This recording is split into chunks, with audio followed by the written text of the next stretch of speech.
Welcome to the Standard Operating Procedure Forklift Certification Program Introduction. Course authors are Safety and Supply Chain. This course applies to all Solar City employees operating forklifts.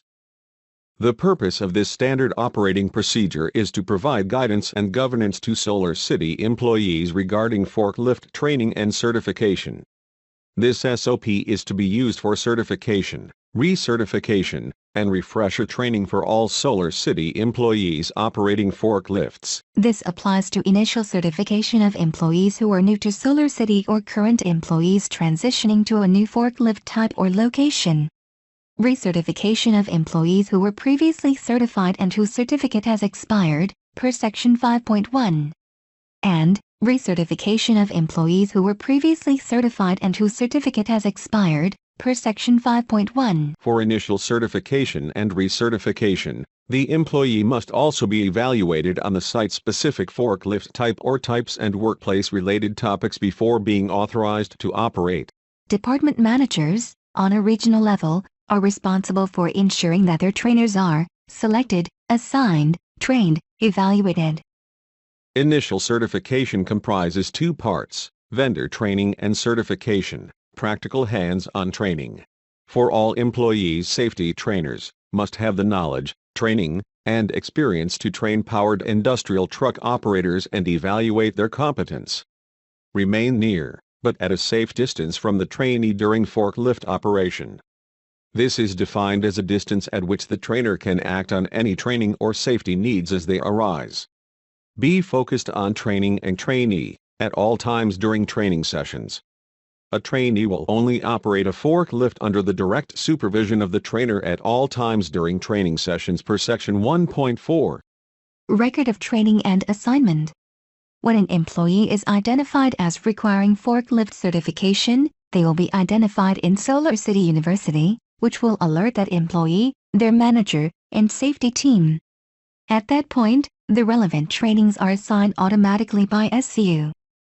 Assignment data should include the trainee's name, the trainee's Solar City employee ID, the trainer's name, and today's date.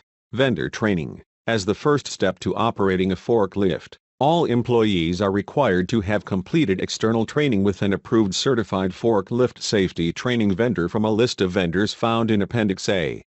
For employees new to Solar City, general forklift safety training cards can be accepted in lieu of new vendor training, provided the prior training was provided from an existing approved certified forklift safety training vendors listed in Appendix A, and provided the card is valid and not expired.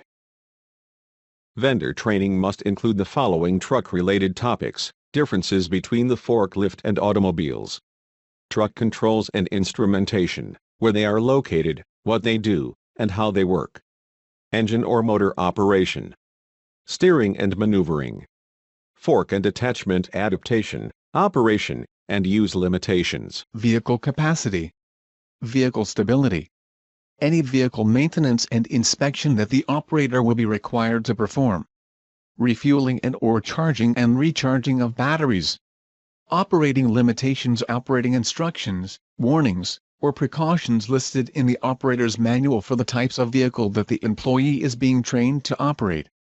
The requirements of the 29 CFR.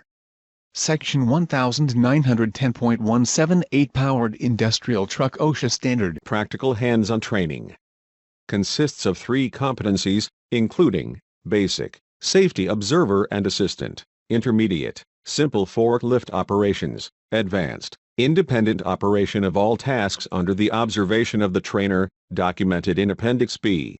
The number of required training sessions may vary depending on frequency and scope of training, individual trainee, any past experience that the individual trainee may have, environmental or warehouse conditions.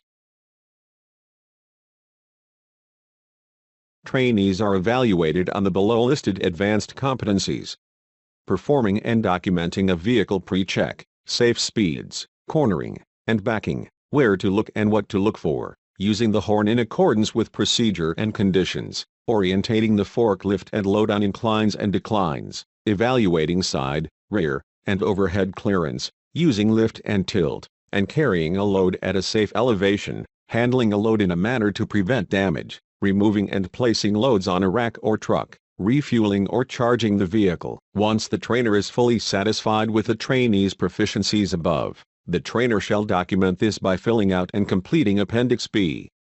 Upon completion, Appendix B, and any completion certificates, will be saved to SCU.